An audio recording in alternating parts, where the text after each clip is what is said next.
اعوذ باللہ من الشیطان الرجیم بسم اللہ الرحمن الرحیم۔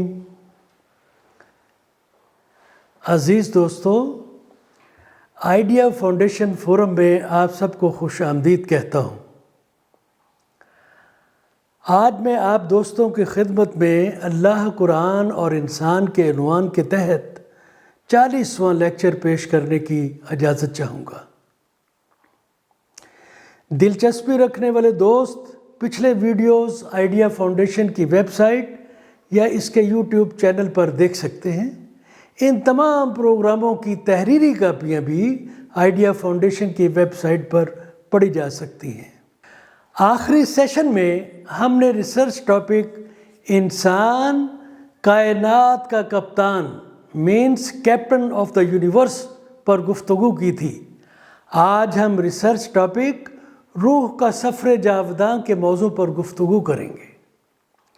جیسا کہ ہم پہلے بھی گفتگو کر چکے ہیں کہ انسان کی تخلیق 3 مراحل میں مکمل ہوئی تھی۔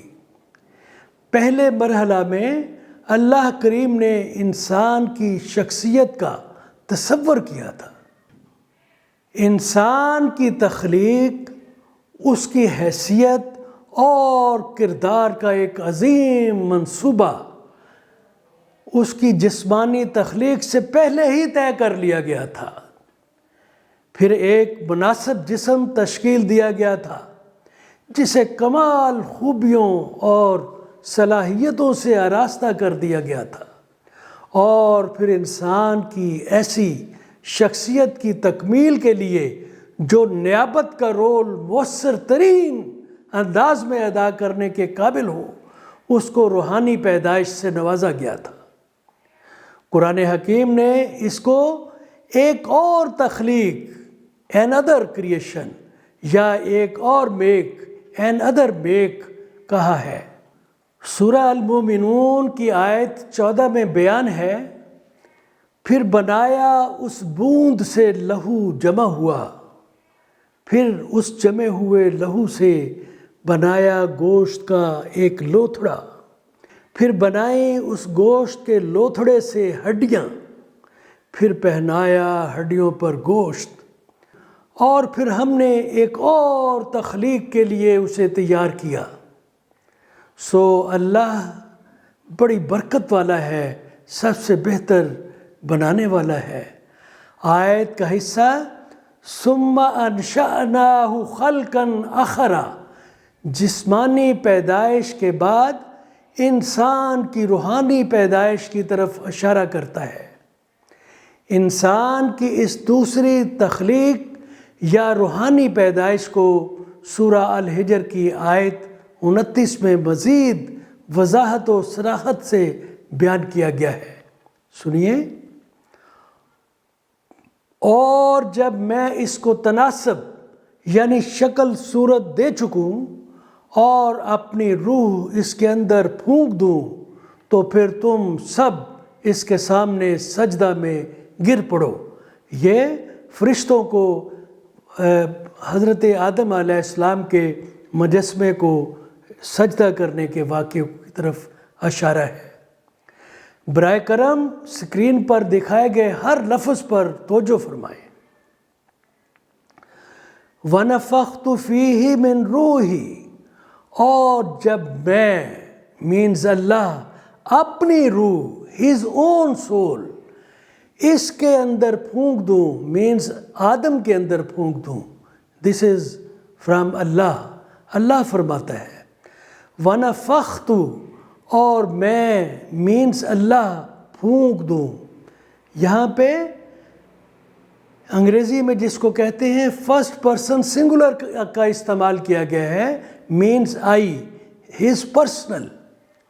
فیہ، اس میں، اس کے اندر، it is the physical infusion, it is the physical entrance, من، میں سے، فرام، روحی، اپنی، میری اپنی روح۔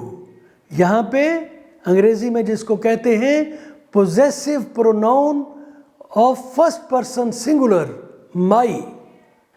میں روح کی الوہیت اور اس کے الہامی ماخذ یعنی سورس جس سے روح کا تعلق ہے ان کی وضاحت کے لیے کچھ اور قرآنی حوالے پیش کرنا چاہوں گا۔ سورہ سجدہ کی آیت 9 بیان کرتی ہے وَنَفَخَ فِيهِ مِن رُوحِهِ، اس کا ترجمہ ہے اور اللہ نے اس میں اپنی روح سے پھونکا، اپنی روح پھونکی۔ روح کی الوہیت کی صداقت کو مزید تقویت عطا فرمانے کے لیے اللہ کریم نے حضرت محمد صلی اللہ علیہ وسلم سے کہا کہ انسانیت کو بتا دیجئے کہ یہ ایک اور تخلیق یا ایک اور میک دراصل یہ روح ہے جو میرے رب کے امر سے ہے۔ یہ سورہ الاسراء کی آیت 85 کا ترجمہ ہے جو ابھی آپ کے سامنے بیان کیا گیا ہے۔ آیت پر غور فرمائیے، قُلِ الرُّوحُ مِنْ أَمْرِ رَبِّي، تو یہ جو روح ہے یہ امر ربی ہے، اللہ کی کمانڈ ہے، اللہ کا امر ہے۔ روح نہ تو کوئی تصور ہے اور نہ ہی یہ تخلیق ہے، کانسیپٹ بھی نہیں ہے، کریشن بھی نہیں ہے۔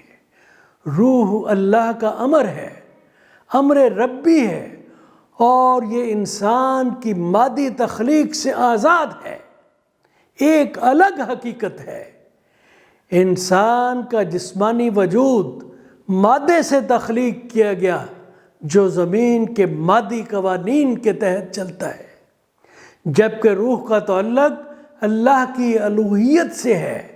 یہ الوہیت کے بحر بیکراں سے جڑا ہوا ایک قطرہ لازوال ہے جو کون و مکان، ٹائم اینڈ سپیس میں مقید بھی نہیں ہے اور مادیت کے قوانین کی پابندی بھی نہیں ہے۔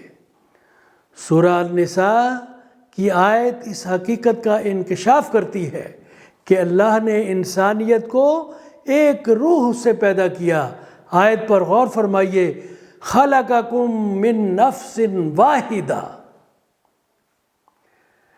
اقبال یہاں فرماتے ہیں حقیقت ایک ہے ہر شے کی، خاکی ہو کہ نوری ہو، لہو خورشید کا ٹپکے، خورشید سورج، لہو خورشید کا ٹپکے اگر ذرے کا دل چیریں۔ ایک نفس واحدہ اور ایک یونیورسلٹی کا کانسیپٹ ہے۔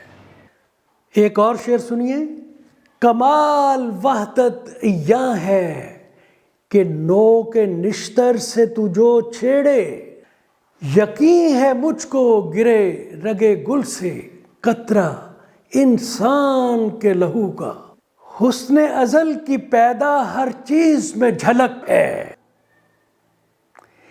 انسان میں وہ سخن ہے، غنچے میں وہ چٹک ہے۔ کتنے خوبصورت اور کتنے مسٹیکل اشعار ہیں اقبال کے، یہ کتنے قرآن کریم کی نمائندگی کرتے ہیں۔ یہ ایک بے مثل و بے کراں الوہی تحفہ ہے، یہ جو روح ہے جو پہلے سے طے شدہ مدت کے لیے مقصد خاص کے لیے انسانی جسم کو عطا کیا گیا ہے، یعنی یہی وہ سنگ میل ہے جہاں روح یا الوہی اسپرٹ کا زمینی کون و مقام میں ظہور ہوا، نزول ہوا۔ تاہم روح اس زمین کے وقت اور جگہ کی حدود میں مقید نہیں ہے، مقید نہیں ہے۔ اسی پہ اقبال کہتے ہیں خودی کا نشیمن تیرے دل میں ہے، غور فرمائیے، خودی کا نشیمن تیرے دل میں ہے، فلک جس طرح آنکھ کے تل میں ہے۔ ذرا اس کا تجربہ کیجئے باہر جائیں گے تو، خودی کا نشیمن تیرے دل میں ہے، فلک کائنات کا جھلک، فلک جس طرح آنکھ کے تل میں ہے۔ یہ یعنی روح اپنی نسبت، تعلق، اپنی حیثیت، اپنی نیچر، اپنے کردار میں لامحدود ہے، کیونکہ اس کا اللہ کی الوہیت سے تعلق ہے اور اسے ایک مقررہ دن اللہ کی طرف لوٹنا بھی ہے۔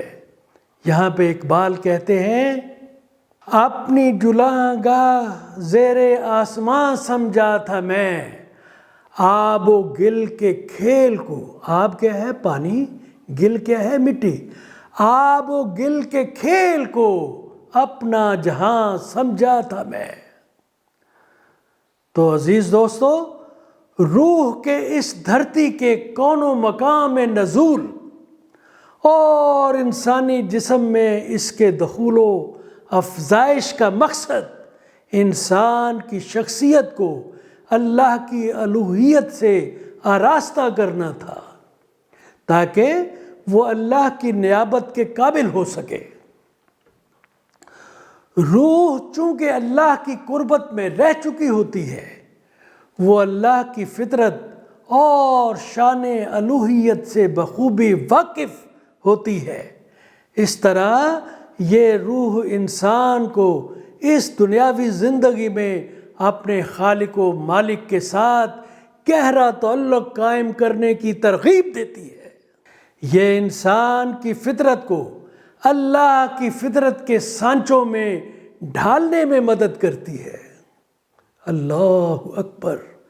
جیسا کہ سورہ الروم کی آیت 30 میں انسان سے اس بات کا تقاضا کیا گیا ہے، فطرت اللہ التی فطر الناس علیہا۔ روح انسان کو حضرت محمد صلی اللہ علیہ وسلم کے حکم تخلق باخلاق اللہ کی روشنی میں اللہ کے عظیم اوصاف و خصائل کی بہترین انداز میں تقلید کرنے اور اپنانے میں مدد کرتی ہے۔ تخلق باخلاق اللہ کا منشا ہے کہ خود کو اللہ کے رنگ میں رنگ ڈالو۔ سبحان اللہ! اللہ نے روح کو اچھائی اور برائی کے درمیان فرق جاننے کی صلاحیت عطا فرمائی ہے، تاکہ یہ انسان کو راہ راست کے انتخاب میں رہنمائی کرے، جیسا کہ قرآن حکیم نے سورہ الشمس کی آیت 8 میں انکشاف کیا ہے۔ سنیے، فَأَلْهَمَهَا فَجُورَهَا وَتَقْوَاهَا۔ روح انسان پر الوہی علم و معرفت کی عظیم دریچوں کو کھول دیتی ہے، بشرطے کہ وہ اپنے قلب کو اس کی سرگوشیوں کے لیے وقف کر دے، جیسا کہ اللہ کا وعدہ ہے۔ سورہ فصلات کی آیت 53 میں بیان ہے، سَنُرِيهِمْ آيَاتِنَا فِي الْآفَاقِ وَفِي أَنفُسِهِمْ حَتَّى يَتَبَيَّنَ لَهُمْ أَنَّهُ الْحَقُّ۔ عزیز دوستو، مزید یہ کہ روح قیامت کے دن دنیاوی زندگی میں ہمارے طرز عمل پر گواہی بھی دے گی، جیسا کہ سورہ الشمس کی آیت 9 اور 10 میں بیان کیا گیا ہے۔ وہ کامیاب ہو گیا جس نے اپنی روح کو اچھے کاموں سے پاک کیا، اور وہ ناکام ہوا، برباد ہوا، نیست و نابود ہوا جس نے اس کو برے اعمال سے خراب کر دیا۔ آیت پہ غور فرمائے، قد افلح من زکاہا وقد خاب من دساہا۔ تو عزیز دوستو، اس طرح روح انسان کی زندگی میں اس دنیا میں بھی اور آخرت میں بھی اہم کردار ادا کرتی ہے۔ روح دنیاوی زندگی کے قلیل عرصے کے لیے انسان کے ساتھ رہتی ہے۔ جب وہ مر جاتا ہے، روح اگلی منزل کی طرف روانہ ہو جاتی ہے، جبکہ اس کا مادی جسم خاک کے ڈھیر میں بدل جاتا ہے۔ روح کا یہ سفر مرنے والے شخص کا کوئی حادثاتی عمل نہیں ہے، یہ اللہ کی عظیم منصوبہ بندی کا تسلسل ہے۔ اللہ نے ہر انسان کے لیے ایک خاص فرشتہ مقرر کر رکھا ہے جو پہلے سے طے شدہ منصوبے کے مطابق اس کی روح کو اپنی تحویل میں لینے آتا ہے اور بغیر ناکامی کے یا تاخیر کے اپنا کام سر انجام دیتا ہے۔ اس سے ظاہر ہوتا ہے کہ مرنے کے بعد جب انسان کی روح جسم سے نکل جاتی ہے اس کی شخصیت کا وجود ختم نہیں ہوتا۔ سورہ الانعام کی آیت 61 بیان کرتی ہے کہ روح کو زمینی دنیا کے کون و مکان سے کیسے واپس لے جایا جاتا ہے۔ سنیے، اِذَا جَاءَ أَحَدَكُمُ الْمَوْتُ تَوَفَّتْهُ رُسُلُنَا وَهُمْ لَا يُفَرِّطُونَ۔ جب تم میں سے کسی کی موت آ جاتی ہے تو ہمارے فرشتے اسے لے جاتے ہیں، یعنی اس کی روح اور اس کی شخصیت کو لے جاتے ہیں، اور وہ اپنے فرائض میں ناکام نہیں ہوتے۔ توفتہ رسلنا کا مطلب ہے موت کا فرشتہ پوری طرح سے تمہیں اپنی گرفت میں لے لے گا۔ کسی چیز کو ضبط کر کے اسے تحویل میں لینے کا مطلب یہ ہے کہ ضبط شدہ چیز ضبط کرنے والے کے قبضے میں ہونی چاہیے۔ اس روح سے منسلک شخصیت جو دنیا میں انسان کی زندگی کی شب و روز کی سرگرمیوں اور معاملات کے دوران ترتیب پاتی ہے، بغیر کسی اضافے یا کمی کے مکمل حالت میں موت کے بعد روح کے ہمراہ اپنے رب کی طرف لوٹ جاتی ہے۔ اسی شخصیت کو آخرت میں ایک نیا جنم اور ایک نیا جسم دیا جائے گا۔ یوم حساب کے موقع پر اسی کا ٹرائل ہوگا، اسی کا حساب کتاب کیا جائے گا اور اسی کو انعام یا سزا کا سامنا کرنا پڑے گا۔ یہ وہ منظر ہوگا جب اپنے رب کے پاس لوٹنے کے بعد انسان اپنے اعمال کا حساب کتاب دینے کے لیے اللہ کے سامنے کھڑا ہوگا۔ اقبال دنیا میں روح کے قیام کو پہلی منزل کہتا ہے۔ سنیے، خودی کی یہ ہے منزل اولین، مسافر یہ تیرا نشیمن نہیں۔ یہاں دل نہیں لگانا، یہ ایک منزل ہے۔ تو عزیز دوستو، برائے مہربانی روح کے سفر کے اس اہم مقام پر غور فرمائیے۔ اس روح سے منسلک شخصیت جو دنیا میں انسان کی زندگی کی شب و روز کی سرگرمیوں اور معاملات کے دوران تیار پائی ہوں گی، اسی کو آخرت میں ایک نیا جنم اور ایک نیا جسم دیا جائے گا۔ یوم حساب میں اسی کا ٹرائل ہوگا، اسی کا حساب کتاب کیا جائے گا اور اسی کو انعام یا سزا کا سامنا کرنا پڑے گا، جبکہ مادی جسم زمین کی خاک میں مل چکا ہوگا۔ لہٰذا منکرین آخرت کے غلط تصورات، جیسا کہ وہ کہتے ہیں کہ جب ہم مر جائیں گے اور مٹی اور ہڈیاں ہو جائیں گے تو کیا واقعی ہم کو زندہ کیا جائے گا، اور یہ کہ جب ہم خاک میں مل جائیں گے تو کیا واقعی ہمیں دوبارہ تخلیق کیا جائے گا، یہ سب سوالات ان کی لا علمی پر مبنی ہیں۔ انسان کی حقیقت یا اصل اس کی روح، اس کی الوہی روح جو انسان کو ملی تھی، اور شخصیت جو اس دنیا میں اس نے بلڈ کی ہے، تعمیر کی ہے، جو انسان کی جسمانی موت کے بعد اپنے خالق کے پاس برقرار رہتی ہے۔ اس کے بعد یہ سمجھنا آسان ہو جاتا ہے۔ غور فرمائیے، جب یہ حقیقت سمجھ میں آ جائے کہ انسان کی اصل کیا ہے تو یہ سمجھ جانا آسان ہو جاتا ہے۔ اللہ جس نے پہلی بار روح کے لیے ایک زمینی جسم بنایا تھا، یعنی وہ جو مٹی کا ایک پتلا بنایا تھا، اسے اسی روح کے لیے اسی مادے یا اس جیسے کسی اور عناصر سے دوسرا جسم بنانے سے کون روک سکتا ہے؟ اللہ خوب جانتا ہے کہ زمین میں اس کے انسان کے جسم نے کیا کھویا ہے اور کیا محفوظ رکھا گیا ہے۔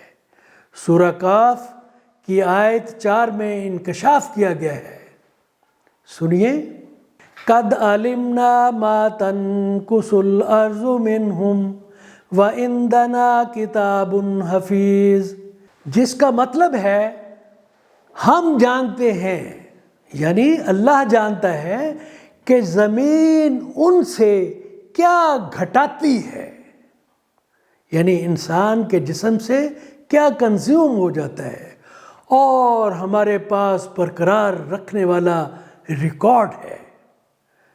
اللہ ہی قادر مطلق ہے، اسی کی حاکمیت اعلیٰ ہے، وہ صرف ارادہ کرتا ہے فوری تکمیل ہو جاتی ہے۔ آخرت میں انسان کی دوبارہ تخلیق بھی اتنی ہی آسان ہے اور ممکن بھی ہوگی۔ اسی طرح روح کا سفر جاری و ساری رہے گا۔ سورہ الروم کی آیت 19 اس حقیقت کو اس طرح بیان کرتی ہے، یخرج الحی من المیت ویخرج المیت من الحی ویحیی الارض بعد موتها وکذالک تخرجون، وہ نکالتا ہے زندہ کو مردہ سے اور نکالتا ہے مردہ کو زندہ سے، اور زندہ کرتا ہے زمین کو اس کے مرنے کے بعد، مرجھا جانے کے بعد، بنجر ہو جانے کے بعد، اور اسی طرح تم سب نکالے جاؤ گے۔ تو عزیز دوستو، اس کے ساتھ ہم آج کی گفتگو کا اختتام کرتے ہیں۔ یہ پروگرام اردو اور انگریزی دونوں زبانوں میں ریکارڈ کیے گئے ہیں۔ ان کی ویڈیوز آئیڈیا فاؤنڈیشن کی ویب سائٹ، اس کے یوٹیوب چینل اور فیس بک پر دیکھی جا سکتی ہیں۔ پچھلی ویڈیوز اور تحریری کاپیاں بھی فاؤنڈیشن کی ویب سائٹ پر دستیاب ہیں۔ پڑھنے کے شوقین خواتین و حضرات ان سے استفادہ کر سکتے ہیں۔ براہ کرم اس پروگرام کا کوڈ نمبر نوٹ فرمائیں، Idea 1AR7، website www.ideafoundation.com.pk۔ تمام دوستوں سے گزارش ہے کہ اس نیک مقصد کے حصول میں اپنا حصہ ڈالنے کے لیے فاؤنڈیشن کی یوٹیوب ویب چینل کو ضرور سبسکرائب کریں۔ آپ کی شرکت کا شکریہ۔ اللہ حافظ۔